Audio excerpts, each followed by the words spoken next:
Welcome everybody. I'm Sharon Beck, president of the Chicago Club here in Laguna Woods. The Chicago Club was founded in 1979 by Marianne Feingold. It was established to bring together residents from Laguna Woods Village, then Leisure World, who formerly lived in the Chicago area. Today, however, the club is open to all residents and acts as a social and fundraising group. We have been providing monthly entertainment and monthly trips. Our nickname is the Friendly Club, and we boast a membership of over 400 members. During this pandemic, the board has been meeting via Zoom to find ways to stay in touch and keep our members entertained. We plan to continue to do this until the clubhouses are open. I want to thank our hard-working board and Dorothy Picella and her husband Carmen and Bill Hoffman for making these programs come to fruition. Tonight's program is a version of a trip.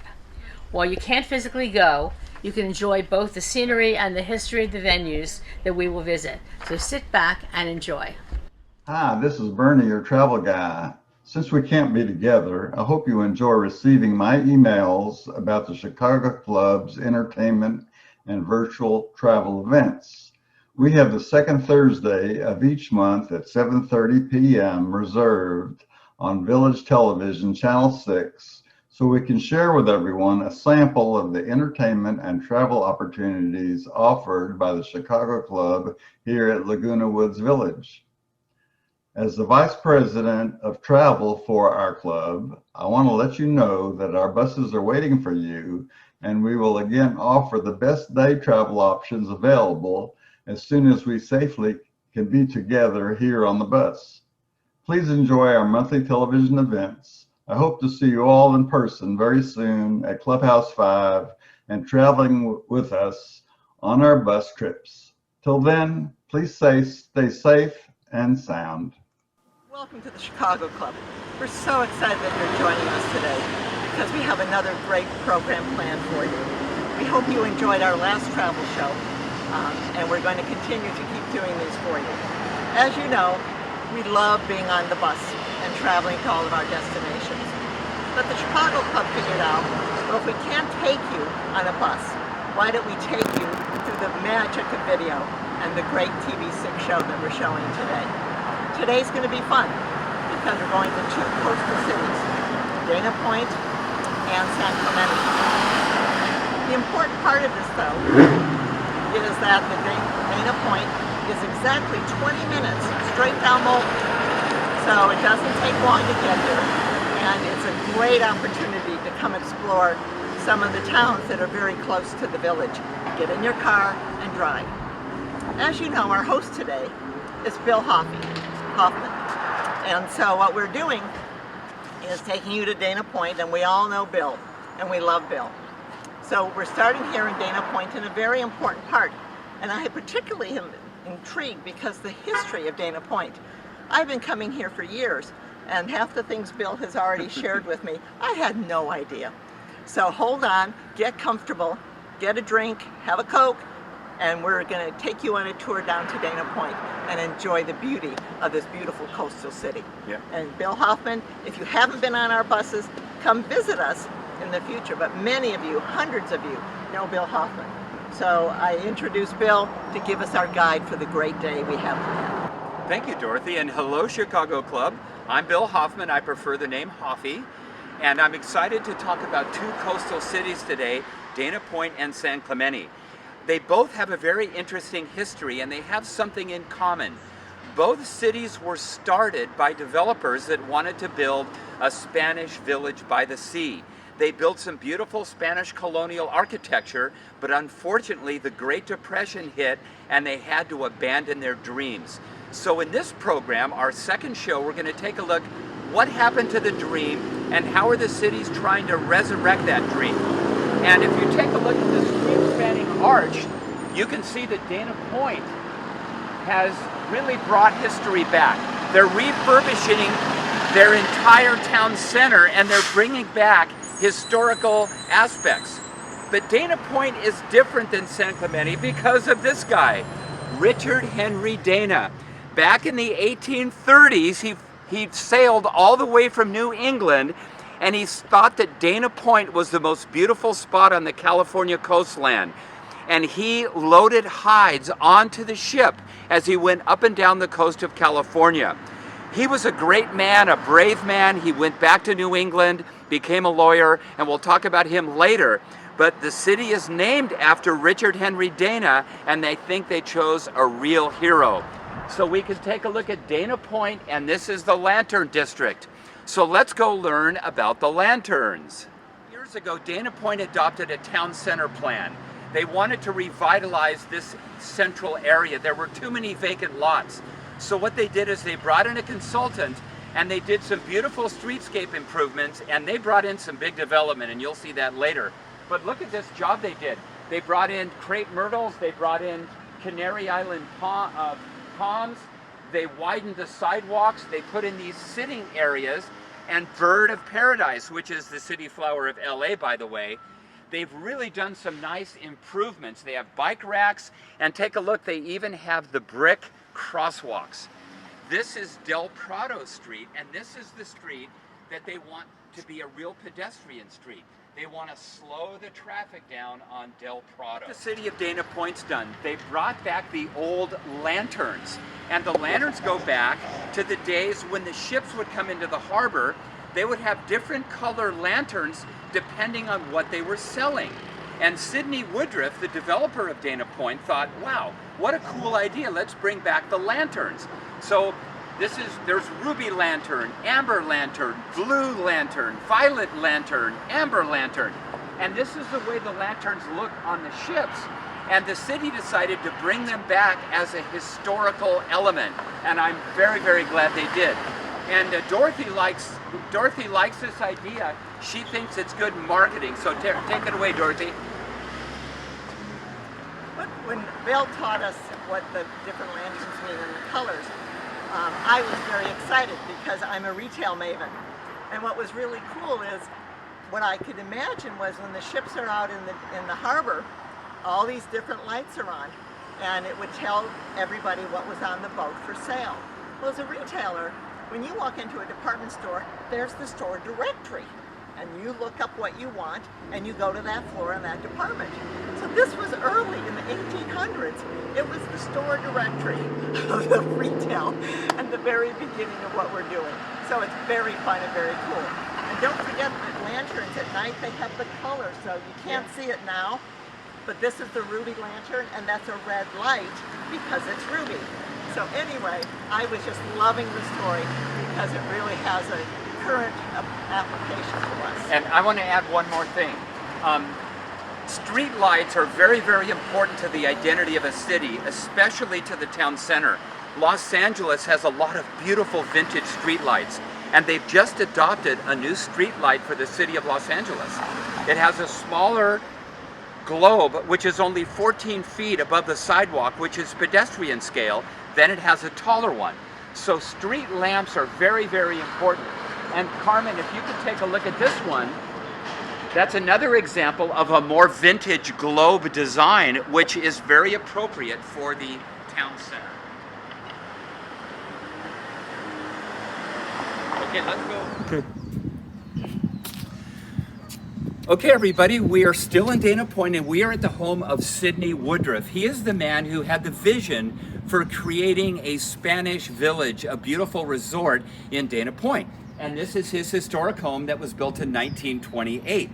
Now, Sidney Woodruff was not originally a developer, but he became a developer in Los Angeles, and he was associated with a consortium, including Chandler of the LA Times fame.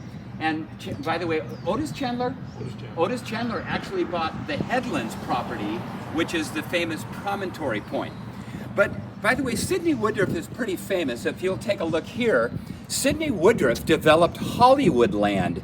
The famous Hollywood sign, one of the most iconic signs in the world, originally was Hollywood Land, because that was a development that Sidney Woodruff and his partners established. But he saw this beautiful area, this beautiful coastal plateau, and he thought this would be a great area to build a village. So he bought 2,300 acres.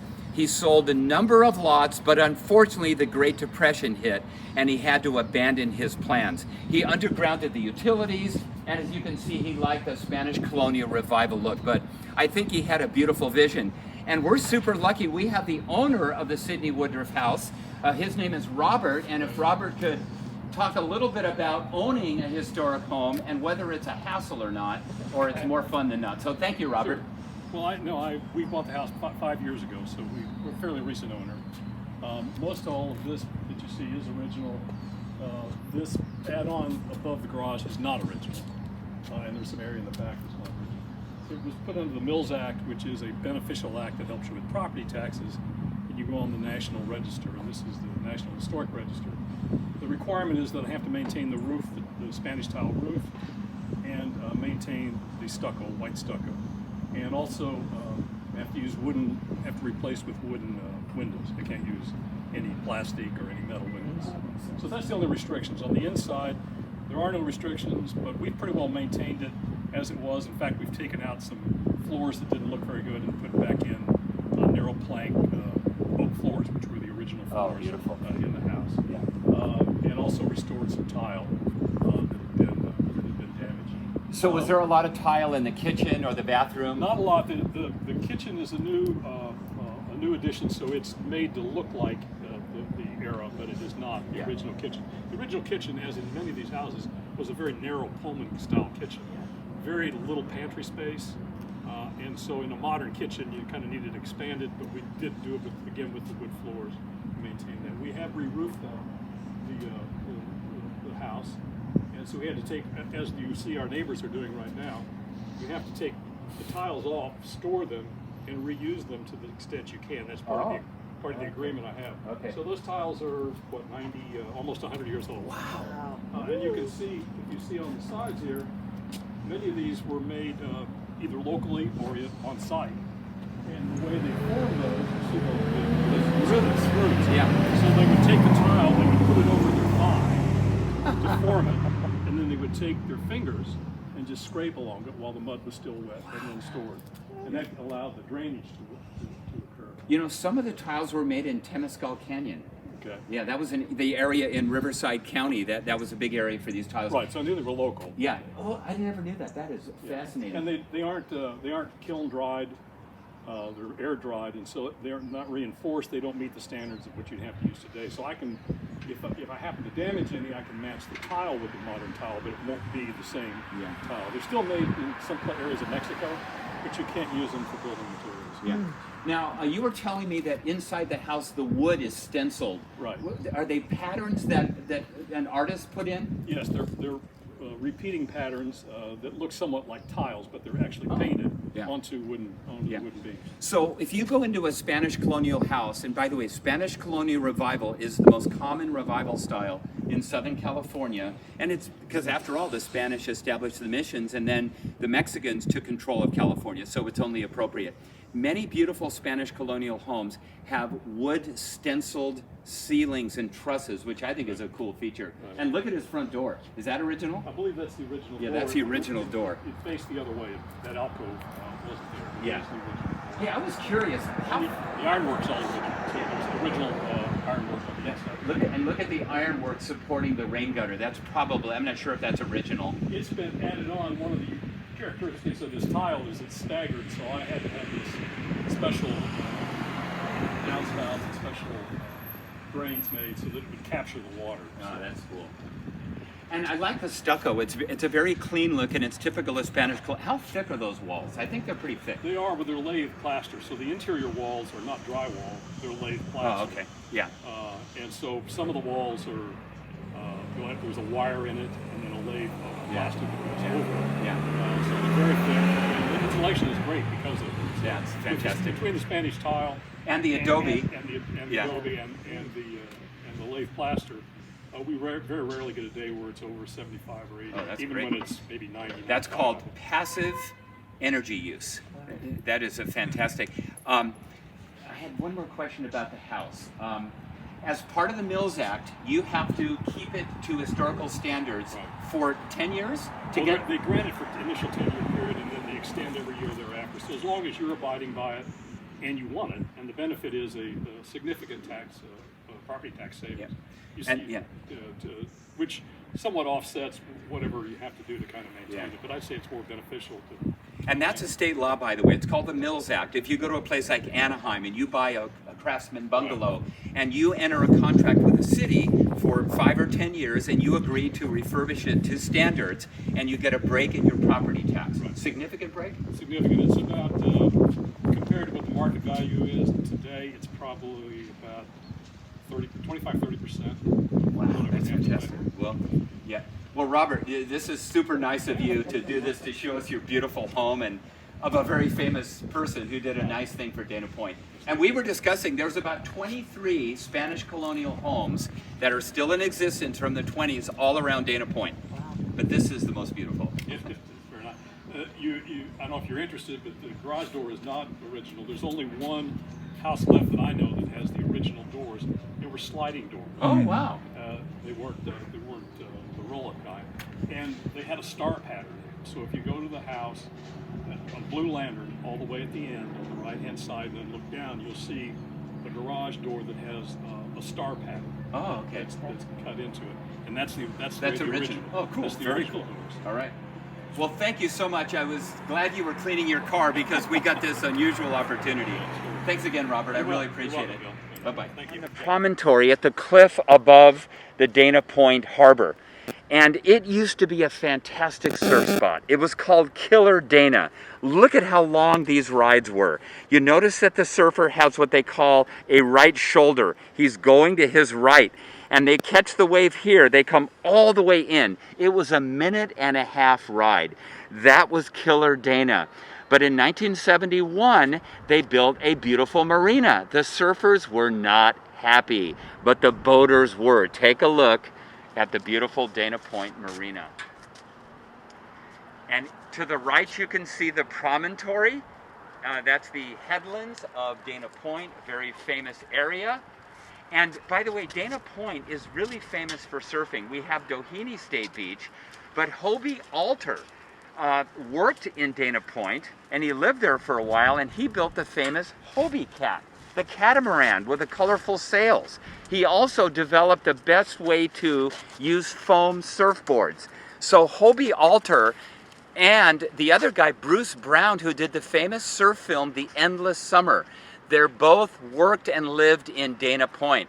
So Dana Point has a strong tradition of surfing, Killer Dana, and also the surfing entrepreneurship, surfing and sailing. And you can also see the Ocean Institute in the background. It's that beautiful shed-style building. And it's a beautiful museum. It's a great place to go. They have weddings there. And then boats go out for whale watching. They also explore the very fragile and beautiful ecosystem, which is this part of the Pacific coast. By the way, they're going to redesign this entire marina. It was built in a nautical style in the 70s and 80s, which people consider a little old-fashioned now. Therefore, they're going to build it in a tech modernistic style. And I'm curious to see what the architecture is going to look like. I think it'll look a little bit more like the Ocean Institute. So we are now going to go explore what Richard Henry Dana, why did he stop here in Dana Point? What was the attraction? And it puts both of our skills to work. It gives us something to do. And this hidden gem, this little bluff trail, it's called the Bluff Hide Trail. It's a historic trail along the bluff, so follow me.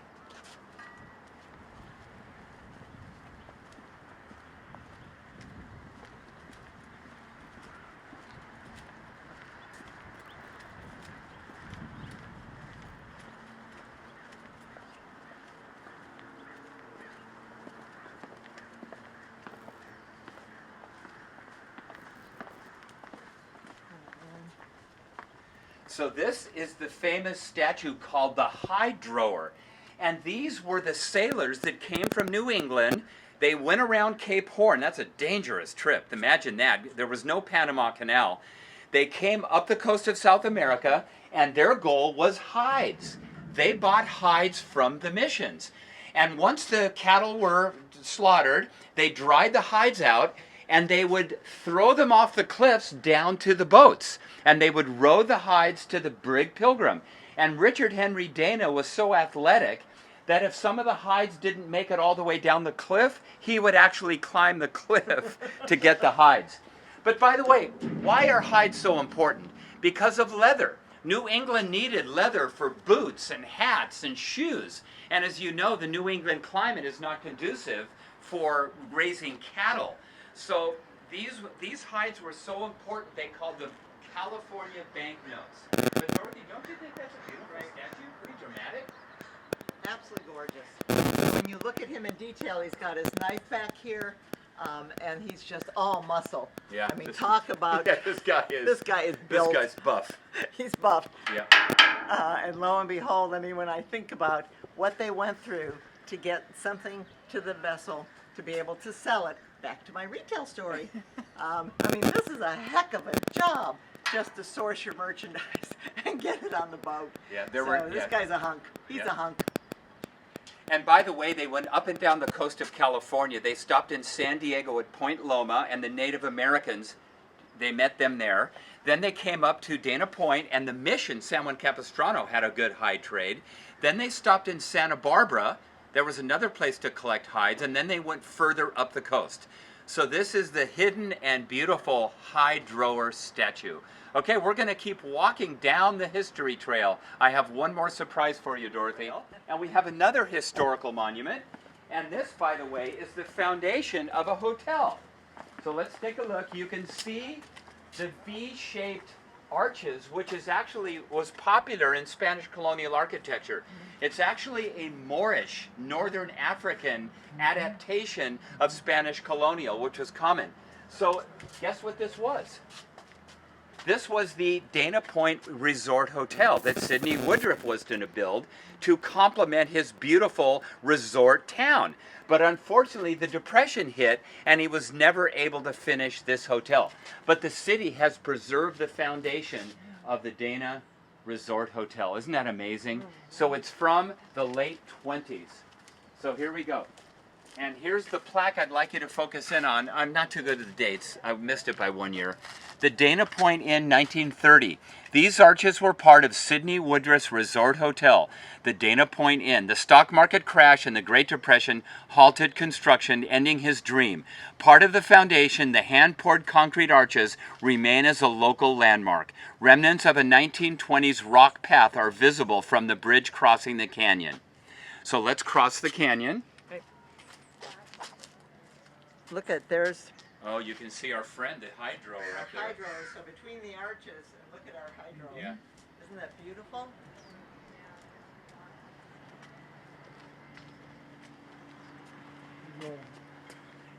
And then I really like this canyon, and you can see some of the rock foundation down below this beautiful bridge. So this to me is a very special place in Dana Point. You're in a deep canyon. So you can imagine the hide drawers.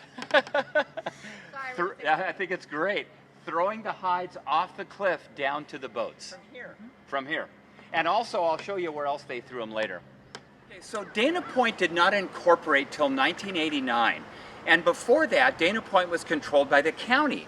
And when the county controls development, you can pretty much build whatever you want. And I think Dana Point grew so fast it lost some of its charm. They put in triplexes and duplexes in irregularly shaped lots. They also adopted, from 1972 to 1990, they adopted a Cape Cod style of architecture. They favored wood siding with blues and grays, and it has a New England look, which is quite appropriate when you think about Richard Henry Dana came from New England, from the Boston area. Many of these homes had these cupolas or lanterns, little towers, which was typical in Cape Cod architecture. Now, I think that's a beautiful example of the Cape Cod style. Look at the grayish siding, beautiful paint. You have the multi-pane windows. You have some beautiful woodwork. You even have a fan light in front. And then you have a beautiful tower. And look at the tower even has a lantern in it, as if it was a tower looking for the whales, which, by the way, migrate right by Dana Point. You can go to Dana Point and get on a whale watching boat, and they start coming back from Mexico after they've had a lot of enchiladas and burritos. They come back north around April. And by the way, the only enemy of the gray whale is the orcas, or killer whales. So that's the problem. But isn't that a beautiful example? So after 1989, Dana Point said, we don't want an architectural style. The architects were tired of the Cape Cod look. So there is no architectural theme for the town. Anything goes. So think about what we've learned. It started out Spanish colonial, then it went into Cape Cod wood siding, and now any type of architecture is appropriate if it is well scaled to the neighborhood.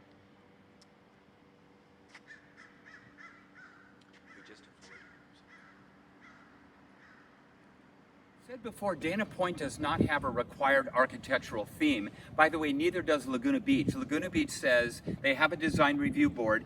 Every home must be compatible with its neighborhood and the village character. So Dana Point allows a wide variety of architectural themes. The house on the corner is a Spanish colonial home with a second-story balcony. This home next to it is a Tudor-style home. It's a two-story. You can see the half timbering up at the gable, and the wood roof gives it a historical look. And then next to it, we have a more contemporary interpretation, a little bit Cape Coddish with the gray. Okay, as I said, Dana Point passed a town center plan about 2008, and it was very controversial. And as I said before, the town center had too many vacant lots. So they decided to do some rather large-scale development. The idea was you'd actually have mixed-use zoning. You'd have apartments above the stores, so there'll be more people to support the businesses. And when you bring the buildings all the way to the sidewalk, it creates more street life. It becomes more lively. It creates better public space. But it's a little shocking for a town like Dana Point, which has always been low scale. These are rather large. A couple of them on the other street are actually 4 stories. So it's going to be interesting to see how this invigorates the businesses and the street life of Dana Point. You can see the architecture is quite contemporary.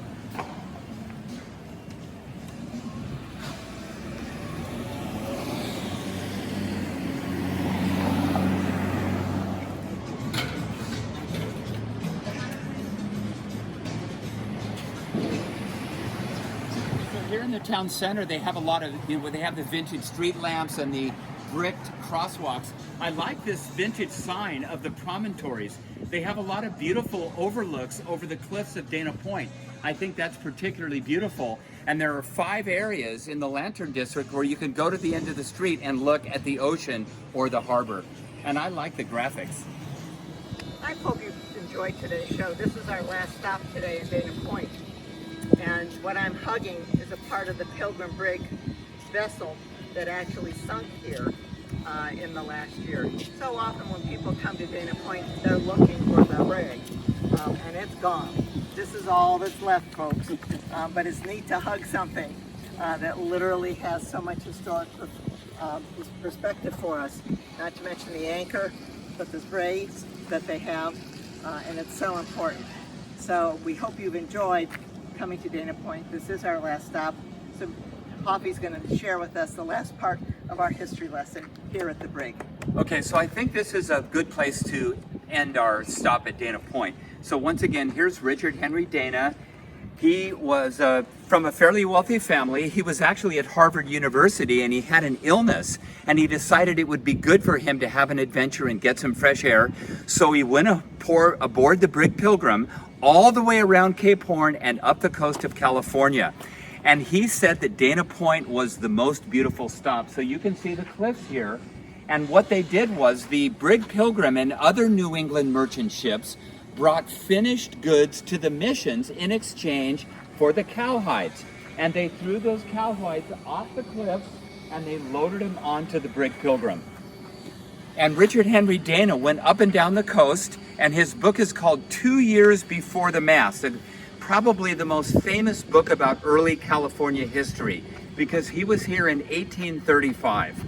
And one of the things I like that he talks about, he goes up to Santa Barbara and he actually goes to a fandango. Because if you think about it, 1835 to 38 was the Mexican rancho period. The ranchos dominated California life, and they would have these parties called fandangos with food and dancing. And he was very impressed with the wonderful clothing and the dances and the food of the California ranchos. And one more thing about Richard Henry Dana, which I think is great. after he came home, after collecting all these hides, he became a lawyer, and he spent most of the rest of his adult life fighting for sailors' rights. Because if you can imagine, in the 1830s and 40s, sailors had almost no rights. They were often, there was corporal punishment, and they had almost no rights. So not only was he a great explorer and an author, he also fought for human rights. So I think Richard Henry Dana is a super important man and a very good man. And Dana Point is smart to name themselves after him. So I hope you've enjoyed this look at Dana Point. Remember, it started from the famous visitor, Richard Henry Dana, who exchanged hides with a mission, who was aboard the brig Pilgrim, which sadly has sunk. And by the way, my children, and many children, would spend a night on the brig Pilgrim. They would swab the decks and act like a sailor. And it was part of the, I think it was 4th grade education.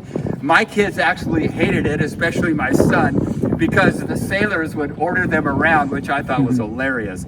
So I hope they can reconstruct the brig Pilgrim. I think it'd be wonderful.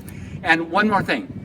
Think about Dana Point. After the famous visitor, Dana Point doesn't grow very much, but then Sidney Woodruff, the developer from Hollywood, the developer of Hollywoodland, comes and builds a Spanish resort with all these Spanish colonial homes. We saw the resort hotel, which sadly was never completed because of the Great Depression.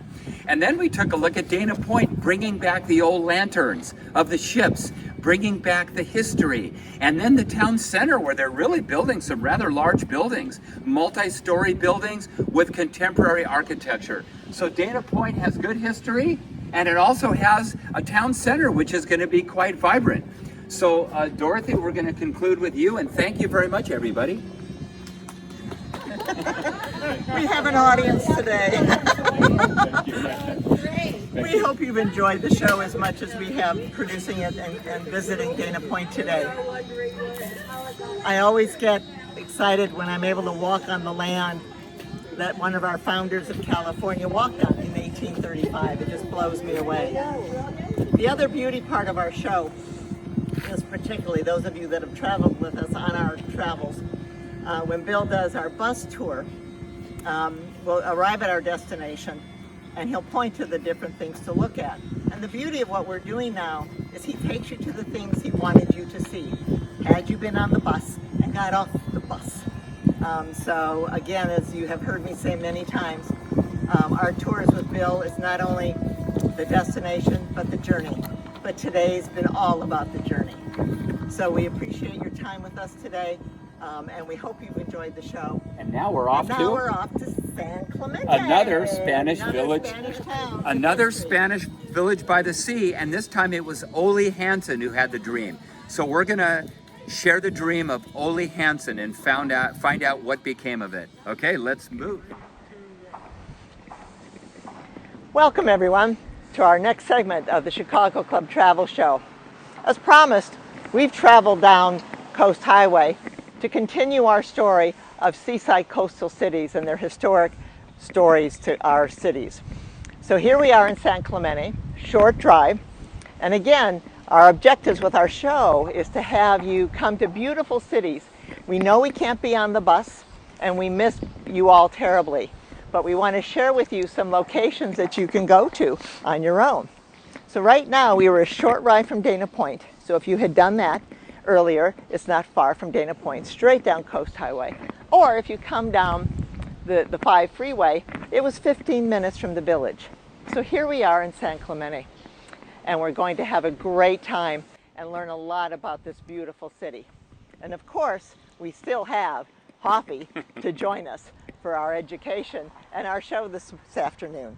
So Bill, how are you doing? I'm doing great. We're still Thank you, here. Dorothy. We made it. Yep, we made it. It's a beautiful morning as usual. Well, hello everybody, and welcome to part 2 of our week 2 show.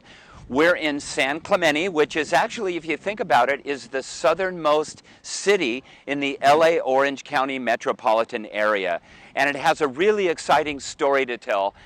It started from the dream of a man named Ole Hansen. He used to be the mayor of Seattle, and he saw this beautiful stretch of land, and he thought, I'm going to make a community.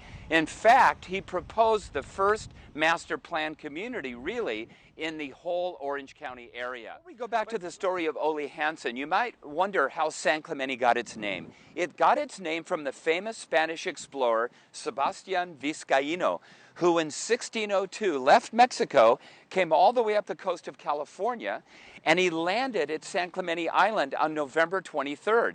And that's the date for the patron saint, Saint Clement. So San Clemente comes from Saint Clement. Now Vizcaíno continued his travels north, and he gave us a lot of California names. He named San Pedro, he named Catalina Island. He went all the way north to Monterey Bay and said it would be a great place for a Spanish settlement. And Monterey did become one of the early capitals of the Spanish Alta California. He also went north to Point Reyes. But it's interesting that there would be no other Spanish explorer for 170 years after Vizcaíno. And it would be Father Junipero Serra and his missionaries and Portola who would explore on foot el famous Camino Real. But let's go back to the story of Ole Hansen. So he saw this beautiful stretch of land, named it San Clemente, Saint Clement, and he enticed 600 people to come down from LA to look at his master plan community. He was very strict. He said every building had to have whitewashed stucco walls and red tile roofs. He even painted the dirt white to make the streets look like they were more finished. He sold over 600 lots from anywhere from $300 to $1,200. So he had this beautiful idea of a Spanish village by the sea. He built restaurants. He built his beautiful home, the Casa Romantica, and he built a community center and the famous Ole Hansen Beach Club. So we're going to walk over this whole community center is part of Ole Hansen's Beach Club and development. So let's take a look at the beach club. You just made sure that it all went well. I think we talked about this. So we don't charge people or something. If you just tell me that. Okay, you can see how beautiful the Ole Hansen Beach Club is. There's a pool. The city has spent a lot of money refurbishing this. You can now make reservations. You can see the beautiful tile work, which is typical of Spanish colonial architecture. And if you go to southern Spain, a lot of the tile work comes from Tunisia and northern Spain. But this is a beautiful historic building from 1928. You see the thick plaster walls. You can see the tower and tile work up above. It's really a jewel. And the other thing great about it, it's part of a historic district. The city of San Clemente has applied to the federal government to make this a historic district because there are a number of Spanish colonial structures from 1928 into the 30s. We can see across the street the casino building, which we'll visit in just a second. And there's also a restaurant which has been located just a little bit south. And they are excitingly refurbishing the San Clemente Theater, and we'll go visit that in a second. So as we look at the beautiful palm trees, the Canary Island palms and the Mexican fan palms, you can see that this area really captures the Spanish village by the sea. This was Ole Hansen's idea of an entertainment community center, and it's so wonderful that it survived to this day. Here's a picture of Ole Hansen. He's the man who envisioned this wonderful planned community, a Spanish village by the sea. There's the beach club that we just visited. That's an old vintage postcard with a beautiful tower. Also in the 30s, they built a number of other historic buildings. This is the Casino San Clemente. It's been refurbished, and now you can have weddings or parties here. And it's got a beautiful interior courtyard and a beautiful interior space. It was built in 1937. Okay, exciting things are happening in this historic district. I hope it gets named a historic district. This is the old Miramar Theater, or the San Clemente Theater, built in the 30s, and it fell into disrepair, and a wonderful developer named Shaheen Sadeghi bought it, and they're now refurbishing it. He put in over $7 million to retrofit the building. He's going to put a food hall inside, much like the packing house that we visited with the Chicago Club in Anaheim. Sadeghi also did the lab and the camp in Costa Mesa. I think he's a wonderful developer. He and his wife have refurbished the casino, and now they're working on the San Clemente theater. I don't know what the food hall's name is going to be. They might call it the Miramar, but anyway, I'm so glad that this building has come to life. They did tear down the old bowling alley, however. We can't save everything. But anyway, so now we're going to go to the last part of the district. You can see on the corner, there's a 7-Eleven, sadly. I'm not against 7-Elevens, but in a historic district, maybe they could put red tile roofs there. And then you can see the historic building further south, and then there's another one below that. So this is an entire community center complex, and I think it's the most historic part of San Clemente. So I salute Ole Hansen and his dream. I think it's important that every city have their own street sign. Now look at the San Clemente street sign. It's an earthen brown, which is typical of the Spanish colonial period. And I like the font. It's sort of old Mexican Spanish font. Avenida Pico. Pico means the bill of a duck. It's also the name of the last Mexican governor, Pio Pico. And if we look up on the hill, we can almost see the new San Clemente outlets. And you'll notice how they've used Spanish colonial architecture themes. It's quite a beautiful outlet store, and it's been quite successful. They're opening up several restaurants. Welcome to our next stop. We've been out exploring, and boy, did we find a treasure. This is Old Town San Clemente, and I mean really Old Town. I can't believe what we found, and we're going to talk a little bit about what this area has in store for us. But what's really important is that it's the first official jail for San Clemente. So Bill's taking me to jail. And then the other one is going to be a Richard Nixon Cafe. The first original Nixon Museum is here in San Clemente. And we're going to be showing you the Western White House shortly. But this is really historic because of what's happening here. They're renovating a lot of these areas, which is great, as Bill indicated earlier, about maintaining the history of this beautiful, beautiful coastal town. But we're just having a ball here. Yeah. Bill, what are your thoughts on this area? Well, first of all, a little bit of a joke. This is the smallest old town in the Western world.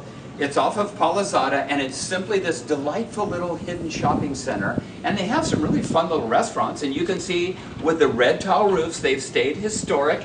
This beautiful building with tile work inside is going to be, what's the name of it? Inca Mama's. It's a Peruvian restaurant. And the old jail, the original jailhouse is here. So I think this is really a hidden gem. They have wonderful restaurants and coffee shops, and this is a delight, and you can see it's not noisy. It's sort of insulated from the noise of coast highways. So this is a little bit of San Clemente history, and I think it's beautiful. So we are now in downtown San Clemente. We're at the corner of Del Mar and PCH, and I really think San Clemente's done a nice job preserving their downtown. Across the street you can see the historic City Hall, and you notice the plasterwork. Notice how the arches are in a pointed. That is typical of Northern African Moorish architecture. So this would be called a Spanish Moorish interpretation of Spanish colonial. And that used to be the City Hall. So as you look around, you see these beautiful Mexican fan palms. And you know, San Clemente, you could ask yourself, has it stayed true to Ole Hansen's dream of a Spanish village by the sea? And think about it, how many communities required every building to be Spanish colonial? You've learned this on my tours, people. There are 5 of them. Santa Barbara, which I think is the most beautiful Spanish colonial town. We have Ojai, which is nestled in that beautiful valley in Ventura County. We have Rancho Palos Verdes in LA County. We have Rancho Santa Fe in inland San Diego County, and we have beautiful San Clemente.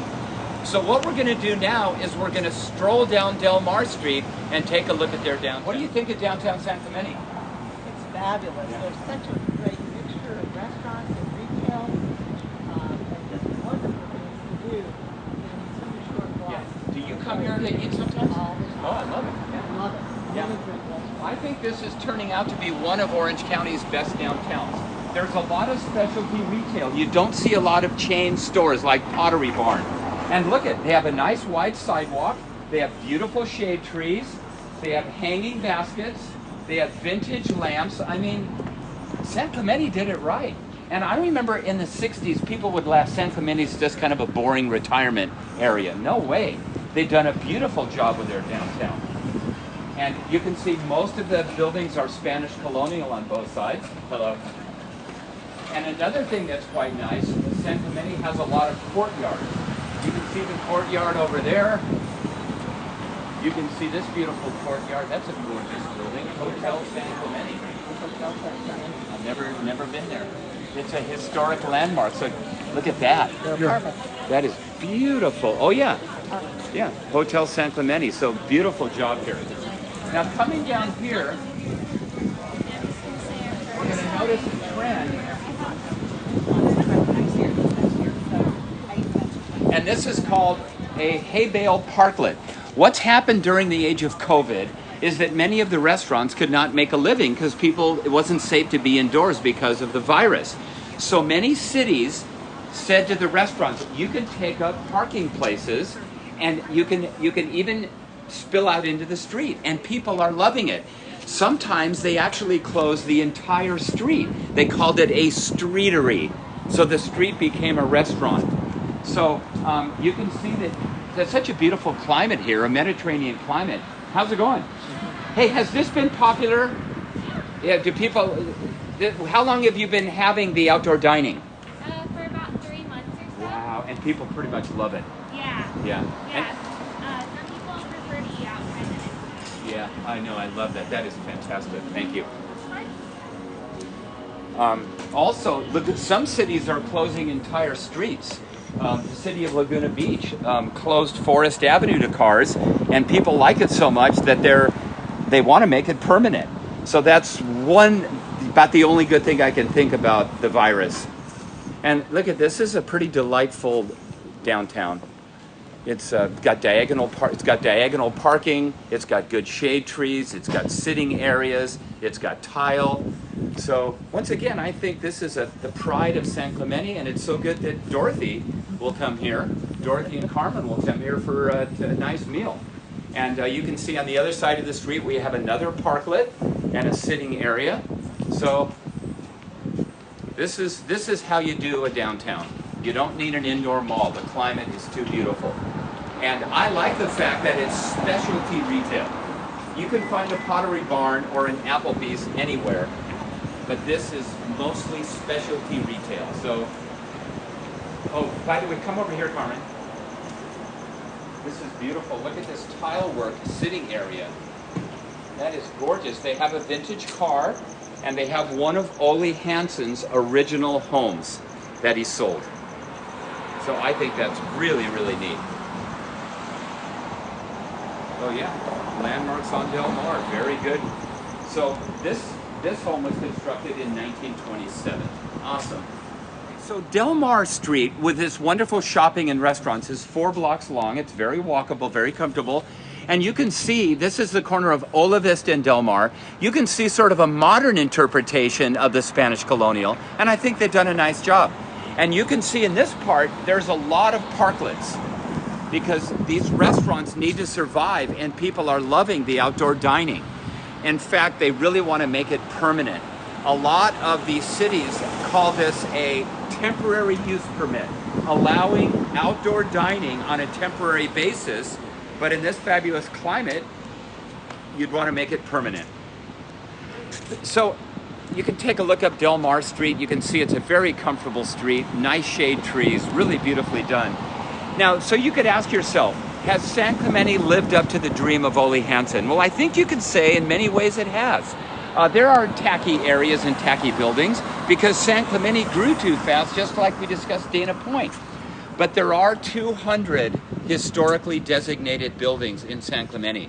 And if you own one of those historic buildings, on a voluntary basis, you can apply for the Mills Act. And if you refurbish your home, you get a break in your property taxes for up to 10 years. So they have a really strong voluntary historic preservation ordinance. And I love driving around and looking at the old Ole Hansen homes. Most of them are on the ocean side of Coast Highway. Okay, another example of one of Ole Hansen's original homes is the Cabrillo Playhouse. You can see that beautiful low-scale Spanish colonial. There's some beautiful tile work. You can see a live play there. And then if we pan to the left, you can see a modern interpretation of Spanish colonial to blend in. I'm not sure if the city requires it or the developer just did it, but there's a nice Mission Revival gable, which really adds some character to downtown. I mentioned this is one of my favorite shopping districts because it's so fabulous with the selection.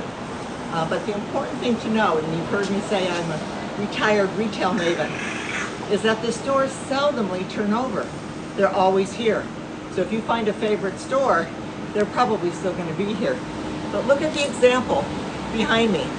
I've not seen many stores like this in Southern California. It's Sam's Shoes. And look, he was founded in 1953. Can you imagine? And it's a big store. All these years, he's been selling shoes to San Clemente in Southern California. What a huge accomplishment. He has weathered every single challenge, and he's had the support of the San Clemente community. We love him. Our visit, our second show at the San Clemente Pier. It's 1,100 feet long. It was built originally by Ole Hansen, who had this beautiful dream, but big waves destroyed it in the 30s and in the 80s, and they had to keep rebuilding it because you can have some really big waves here. But as we take a look at the pier, this area is called the Pier Bowl. It's an area with a lot of Spanish colonial homes. You can see the green flag, meaning the waves are small today, but they're still good surfing. And then if we pan a little bit further south, you can take a look here. You can see where those surfers are. That's a famous surf spot called Trafalgar Lane. There's a reef out there, so the waves break really far from shore. I'll never forget I had my best bellyboard ride there ever. Then if you look in the distance, you can see famous Cotton's Point. And there was a beautiful Spanish colonial estate that was built in 1928. Let me show you the picture of it. There is the Hamilton Cotton Estate that was built in 1928, and it was purchased by Richard Nixon in 1969, and it became the Western White House. And as you know, Nixon was born in Yorba Linda, and he loved San Clemente. He ate at the restaurants around here, he played golf at Shore Cliffs, and he bought the Casa Pacifica. Since his death, it has moved to private hands, and it recently sold for $60 million. The home is 9,000 acres, but that's famous Cotton's Point. And then as we pan over, we can see perhaps the most famous building in all of San Clemente. It's wedged between those huge apartment buildings. It's the Casa Romantica, built by Ole Hansen. The dream is alive. It's not perfect. There's been some large development. But in general, San Clemente is a gorgeous town, and it's really thanks to Mr. Ole Hansen. So Dorothy, I'm going to say goodbye to you now. I can't wait for our third show. I hope you've enjoyed Dana Point and San Clemente. So Dorothy, let's put a wrap on this puppy. Bill, thank you so much. I can't think of a better place to end our seaside coast